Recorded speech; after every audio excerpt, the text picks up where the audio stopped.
Et bonjour tout le monde, Marc Proulx, toujours à la COPS. On est rendu mercredi 16 avril 2025, en direct de la COPS. Marc Proulx, vous le savez, là, c'est la pédagogie du cœur. Si vous m'écoutez, j'imagine que vous savez que c'est ce que vous écoutez. Mais aujourd'hui, la pédagogie du cœur est à la COPS avec la gang de Balado Pédago pour la deuxième journée. On fait plein de belles rencontres, on assiste à des ateliers, des conférences, on croise différentes personnes. Et une de ces personnes-là, dont j'ai fait la rencontre hier pendant le cocktail, le 4 à 6 de réseautage, c'est Elia Martineau. Bonjour, Elia. Ah, attends un peu, Elia, là, je suis vraiment pas fin. Je te pose une question, tu me réponds avec une voix très souriante et le micro est fermé. Je recommence. Bonjour, Elia. Allô, Marc. Ça va bien? Dieu, ça va très, très bien. Moi, j'étais prise dans ta petite intro avec le petit folk au début. Oui, c'est mon frère. Ah, c'est la musique de mon frère, Simon Proulx. Je le plug. D'habitude, je le plug à la fin des épisodes, mais c'est Simon. Cette pièce-là, c'est son dernier album qui s'appelle « Le soleil se lève toujours quelque part ». Ben voilà. Ouais, j'imaginais être à cheval au lever du soleil. Oui, hein? Ouais, c'est magnifique. Guitariste, compositeur. Elia Martineau, t'es avec la gang d'Alloprof. Oui, la belle gang d'Alloprof. Et j'ai envie de commencer par te poser la question, d'abord, ce que tu fais pour Alloprof, le poste que tu occupes, puis quel cheminement t'a amené à te retrouver là avec la gang d'Alloprof? Ouais. Ben, si on pense à la ride à cheval, c'était une longue ride à cheval qui m'a amené jusque-là. OK. Aujourd'hui, j'en suis à être responsable des relations avec la communauté et des projets autochtones chez Alloprof. Ça veut dire que mon travail, c'est de faire rayonner Alloprof auprès de nos différents publics, autant les élèves, les parents que, bien sûr, les profs, à travers les congrès, mais à travers toutes les occasions qui se présentent à nous pour sur le terrain ou des fois de pousser un peu les opportunités pour les rencontrer en vrai de vrai. Oui. Et en virtuel, parce qu'on est aussi à l'ère du numérique. Fait que voilà. Par exemple, j'imagine que ta présence dans un événement comme le colloque de la COPS, ça fait partie de ça, de faire rayonner, d'aller à la rencontre des profs, d'aller à la rencontre des gens qui peuvent être intéressés. Oui, c'est l'essence de mon travail, de parcourir. On a jusqu'à 23 événements par année où on s'assure d'être là, d'être présent pour outiller les professeurs, outiller les élèves, outiller les parents à différents niveaux pour la réussite des élèves. Fait que la COPS, c'est comme si on avait un ADN commun en plus, Alloprof et la COPS. On a à cœur la pédagogie et l'intégration du numérique, l'innovation à ces deux niveaux-là. Fait que c'est comme naturel. C'est vraiment... notre mission est commune, Là, tu m'as commencé ça à la fin de la ride, mais t'as oublié ce qui t'a mené. Tu m'as dit que ça avait été une longue ride, mais mettons qu'on résume un peu là, comment t'en es venu à occuper ce poste-là. D'où viens-tu avant d'être avec Alloprof? Ben, en fait, moi, j'ai commencé mes formations... j'ai plein d'autres affaires dans ma vie, mais j'ai commencé mes formations plus professionnelles à l'université en enseignement de l'art dramatique, primaire, secondaire. Je voulais être prof d'art dramatique. J'avais l'impression que j'allais changer le monde. Oui. Mais de façon un peu utopique, je me disais, je sais que je vais pouvoir toucher le cœur des élèves de cette façon-là. Oui. Puis en cours de route, on dirait que la flamme s'est un peu éteinte. Je me suis dit, c'est pas de cette façon-là que je vais aller les rejoindre. Je suis plutôt allée en anthropologie. J'ai voulu comprendre l'humain, tu sais, dans toutes tu parles d'un virage quand même, art dramatique, anthropologie. Mais il y a des liens à faire, mais quand même. Ben entre les deux, il y a eu un voyage en Afrique qui m'a fait faire du théâtre de rue. Puis là, je me suis dit, comment ça se fait que les univers sont tellement disparates? C'est comme si le temps s'était arrêté dans un pays, puis que là, au Québec, on est rendu complètement ailleurs. Oui. Pourquoi? Fait que je voulais comprendre. OK. Je suis allée par là. J'ai suivi mon cœur. Hein? Toi, la pédagogie du cœur. T'as tout compris, effectivement. J'ai fait un peu la même affaire. C'est sûr, effectivement. Et donc, après l'anthropologie, là, j'essaie de faire le lien qui t'amène chez Alloprof. Ça, c'est très vague. En fait, ensuite, j'ai été en philanthropie pendant 10 ans dans les musées du Québec, au Musée des Beaux-Arts, Musée d'art contemporain. J'ai acquis plusieurs compétences là-bas. J'ai décidé de quitter tout ça, être prof de yoga. Puis, parallèlement à ça, je suis comédienne. Donc, pendant 30 ans, j'ai fait de la communication. Je travaille maintenant plus en surimpression vocale au micro. Fait que là, tu vois, mon univers, ma ride à cheval est allée partout. Mais en même temps, je trouve ça vraiment impressionnant parce que Je comprends. D'abord, je te comprends mieux, là. Je comprends mieux la personne avec qui je parle, parce qu'on a jasé un petit peu hier soir. Oui. Puis là, je fais, OK, il y a tout ça derrière Elia, première chose.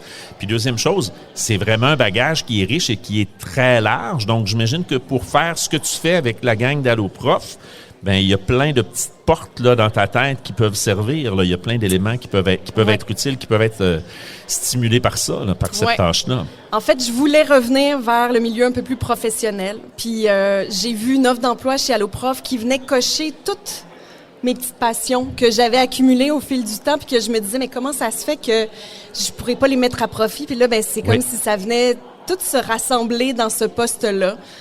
Puis voilà, ben ça fait maintenant presque 4 ans que je suis là. Puis je m'amuse. Super. Juste avant d'aller plonger pour parler directement d'Alloprof, il y a un volet autochtone, communauté autochtone dans le rôle que tu joues. Ouais.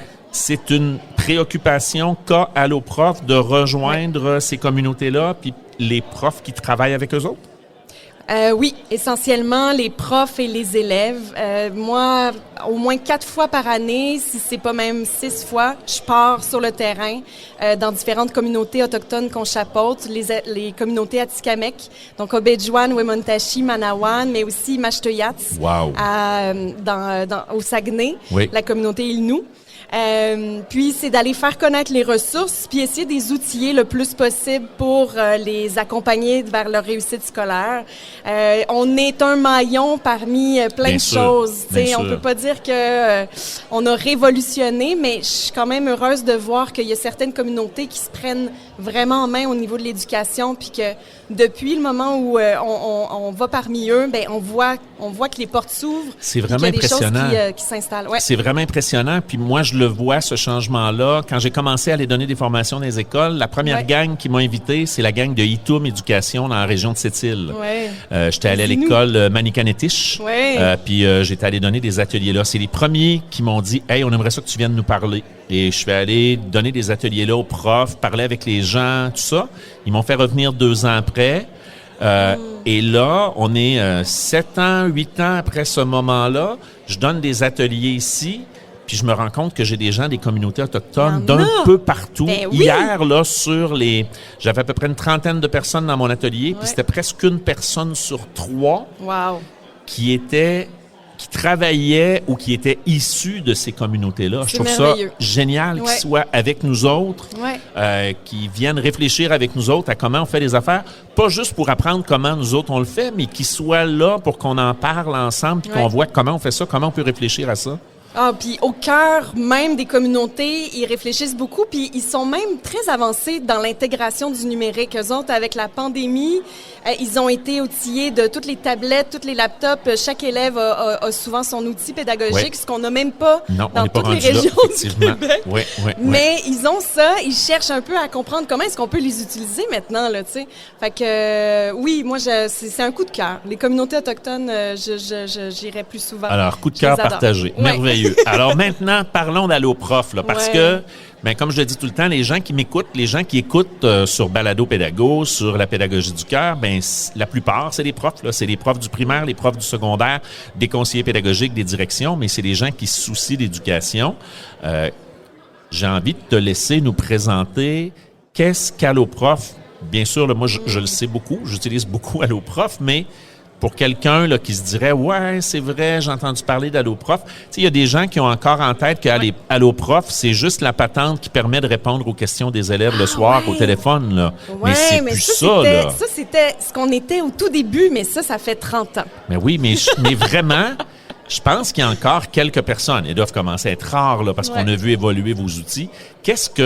Si je suis prof au primaire, je suis prof au secondaire, qu'est-ce que je peux aller chercher comme outils, comme éléments qui vont m'aider dans mon travail à faire réaliser des apprentissages efficaces à mes élèves? Bien là, ça fait déjà 2 ans qu'on a Alloprof enseignant qui existe. Je pense qu'il y a beaucoup de profs qui le connaissent déjà. On rejoint pratiquement tous les profs à travers une infolettre, là. Enfin, il y en a vraiment beaucoup qui sont déjà inscrits. Mais Alloprof enseignant, c'est quoi? C'est divisé en 3 sections. Des ressources pour enseigner. On vient leur donner des SAE, des activités pédagogiques clés en main.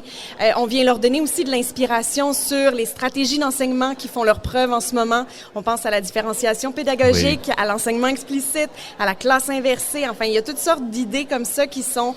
on vient vulgariser des recherches aussi, tu sais, des choses qui peuvent vraiment mettre facilement en pratique. Et il y a aussi un autre volet qui s'appelle soutien à l'élève et soutien aux parents. Fait que là, ça vient toucher un peu plus le niveau comportemental. Comment est-ce que je viens outiller mon élève qui a peut-être un trouble d'apprentissage? Oui. Comment est-ce que je peux adapter certains outils pour m'adresser davantage à sa particularité à lui? Pour les parents, qu'est-ce que je peux faire, mettons, pour les préparer à la rencontre parents-prof, pour les accueillir aussi dans la transition du primaire au secondaire? Fait que c'est Allo Prof enseignant, c'est ça. Puis, ce qu'on a toujours comme optique, c'est que ça soit le plus pratique, que ça soit le plus simple à utiliser et que les profs peuvent sauver du temps. Ultimement, c'est ça. On le voit là. Si je me permets de t'interrompre, mais tu sais, quand tu dis vous avez comme souci que ce soit simple à utiliser, moi, j'ai vu la plateforme évoluer, là, je dirais, dans les 5-6 dernières années. Là, il y a eu des pas de géants qui ont été faits, puis à chaque fois, c'est plus convivial. Tu sais, déjà, il y a 2-3 ans, c'était pas pire, là. Mais là, plus ça va, plus t'arrives, puis tout de suite, c'est facile de trouver ce que tu cherches, c'est facile de trouver, puis les ressources se regroupent facilement autour du thème sur lequel tu cherches de l'information. On va te proposer des vidéos, on va te proposer des exercices, on va te proposer de la documentation. Tout est là, facile à trouver. On peut pas se priver de ça comme enseignant aujourd'hui, je pense. Ben, j'aime ça entendre ça de ta part, Marc. Ça me fait plaisir. C'est ma plus grande mission. Non, mais c'est vrai, tu sais, je me dis, les enseignants, c'est tellement simple à utiliser. Et c'est drôle, j'ai parlé de vous autres encore en formation hier, quand je parlais de ressources qu'on peut utiliser. Le gros avantage qu'on a aussi, c'est qu'on sait que vous n'allez pas mettre n'importe quoi. Non, mais non. Tu sais, il y a vraiment une réflexion, là. Vous avez des comités qui réfléchissent, qui travaillent, puis qui s'assurent que le contenu que vous nous proposez, ça a de l'allure. C'est pas n'importe quoi, là. Mais tu sais, moi, je suis rentrée il y a 4 ans chez Allo Prof. On était 30. 1 an avant, ils étaient 10. Et là, actuellement, on est à plus de 90 employés avec des spécialités que je pourrais même pas te dire parce que c'est des noms que je connais même pas, mais des spécialistes TI qui viennent s'assurer que le SSR, il est comme à jour, puis que les tests utilisateurs sont faits, mais on a aussi une équipe qui s'appelle chez nous, on l'appelle comme ça, les stratégiques. Qui, eux autres, ils viennent au niveau de la stratégie s'allier avec différents chercheurs universitaires, autant en pédagogie qu'en technologie, en innovation technologique, pour que ce qu'on vient offrir, mais ça soit à la fine pointe de ce qui est pensé comme étant les meilleures ressources pour outiller les élèves, avec des recherches probantes qui nous assurent que oui, effectivement, ben c'est comme ça qu'on va mieux les outiller. Puis en même temps, au niveau de l'innovation, ben on vient toucher à l'intelligence artificielle. On est dans un congrès qui parle de ça. Comment est-ce qu'on le fait le mieux possible? Nous, on peut pas sortir quelque chose qui sera pas validé. Ça peut pas être juste l'opinion de quelqu'un qui est en arrière d'un clavier puis qui se dit « Ah, je pourrais proposer ça comme ça. » Vous avez pas le choix de valider ce que vous dites. Ça peut pas être Trump qui se dit « Hey, moi, j'aime pas ça boire dans une paille en carton, fait qu'on va revenir à la paille en plastique. » C'est pas comme ça qu'on peut faire. Ça me rassure. Fait que c'est sûr qu'il faut savoir qu'on joue aussi avec l'argent du public, à travers tout ça. C'est financé, c'est bien financé, en partie par le gouvernement, bien sûr. Mais en partie aussi par des organismes privés, qui nous prêtent tous ces fonds-là pour le mieux de l'élève. Fait qu'on a des comptes à rendre. Le principal pour nous, c'est toujours l'élève. C'est lui qui va nous dire à travers les tests utilisateurs, est-ce que ce que tu me sors là au niveau d'outils, est-ce que ça va vraiment m'aider dans ma réussite ou non? Puis là, on le voit après ça aussi à travers les résultats qu'on voit dans la réussite scolaire et tout. Là. J'avais envie quand même de t'amener quelque part un petit peu à côté de ce dont on vient de parler parce que moi, j'ai utilisé ça cette année. J'ai booké comme prof, j'ai booké un rendez-vous avec un intervenant d'Allo Prof. Un animateur. Un animateur qui est venu de façon virtuelle dans ma classe. Je savais pas ça. Ouais. Et il a présenté à mes élèves, qu'est-ce qu'ils peuvent faire un peu. Puis moi, ce que j'avais choisi, c'était celui qui est sur la motivation. Ouais. Motive-toi avec Allo Prof. Ouais, exactement. Ouais. Je trouve ça génial que ces choses-là existent, que ce soit disponible. Puis c'est pas seulement, je dis pour que ce soit clair, là, c'était pas du différé, là. J'avais quelqu'un qui était connecté avec nous autres, que moi je projetais sur le TBI aux élèves. Les élèves pouvaient aussi se connecter avec leur ordinateur parce que nous autres, c'était notre réalité, là. Et il y avait des jeux interactifs à faire, il y avait différentes choses sur pour Kahoot. explorer. Ouais. Exactement. C'est super ce que ça donne. Puis mes élèves, je les validais après et quelques semaines après, j'ai dit, est-ce qu'il y a des trucs dont on vous a parlé, que vous avez réinvesti, que vous avez réutilisé? C'était pas la totalité des élèves, mais j'ai quand même un certain nombre d'élèves qui m'ont dit, oui, monsieur, moi, j'ai fait telle affaire. Oui, monsieur, j'ai essayé telle chose. Donc, ces outils-là, moi, je le dis, là, je prends le temps de le dire ici au micro parce qu'il y a certainement des gens qui nous écoutent. Allez explorer ça, puis il y en a plus qu'un atelier de disponible. Actuellement, il y a 7 ateliers qui sont disponibles. Des ateliers soit d'introduction ou, comme tu le disais, des choses un petit peu plus liées avec des défis que les élèves peuvent rencontrer. Tu parlais de la motivation scolaire. Il y a aussi Prépare tes examens avec Alloprof, qui peut être vraiment chouette pour ce temps-ci de l'année. On vient d'en sortir un tout nouveau qui s'appelle Mission Jeux vidéo pour le français au secondaire, où on plonge les élèves dans leur premier travail, qui serait de créer un scénario. Ben ça, toi, prof de français, là, t'aimerais ça. Oui, moi, je viens d'allumer sur quelque chose, tout à fait, là. On les amène dans leur première profession, qui est d'être scénariste de jeux vidéo. Et là, ils ont une journée pour faire le scénario du prochain jeu vidéo le plus à la mode. Et ils ont, le site Alloprof pour être capable de s'outiller puis de le faire le mieux possible. Et donc, ils ont cette mission-là. On les fait passer, comme tu disais, par Kahoot pour que ça soit le plus interactif possible. Oui. Et puis, à la fin, on espère qu'ils réussissent leur mission d'avoir généré un super jeu. C'est vraiment génial. Elia, je suis vraiment très, très, très content que tu aies accepté mon invitation de venir parler au micro aujourd'hui, qu'on saisisse l'occasion là, à la COPS de pouvoir se parler en direct. Ça m'arrive de faire des entrevues de ce genre-là, mais en visioconférence. On est loin, on se parle à travers un écran. Mais là, on a pu se rencontrer, on a pu se voir. Je trouve que c'est le gros avantage de ces événements-là. C'est super que vous soyez là. Vous êtes là encore demain. Donc, bon, là, bien sûr, les gens qui m'entendent, qui m'écoutent sur mon balado, il est trop tard, là, parce que ce sera pas diffusé dès demain. Mais dans les prochains événements, vous allez être là. Vous êtes toujours là. Effectivement. Donc, faut pas se gêner pour aller vous voir. Puis, allez voir la plateforme Alloprof, là, c'est assez simple. Là, oui, puis allez vous approprier la plateforme qui, on sait, tous ces outils-là ont été créés pour les élèves, mais ce qu'on souhaite le plus en plus, c'est que les enseignants se l'approprient et que ça devienne leur coffre à outils pour faire vos apprentissages en classe. Parce que plus vous l'utilisez, plus on fait en sorte que les élèves l'adoptent, deviennent autonomes, puis après coup, sont en mesure de l'utiliser le soir à la maison quand vous n'êtes plus à leur côté. C'est vraiment merveilleux. Merci beaucoup, Elia. J'étais avec Elia Martineau d'Alloprof. Mon nom est Marc Proulx de la Pédagogie du cœur. Je vous rappelle, aujourd'hui, je suis avec la gang de Balado Pédago à la COPS. Et puis, on se dit à très bientôt.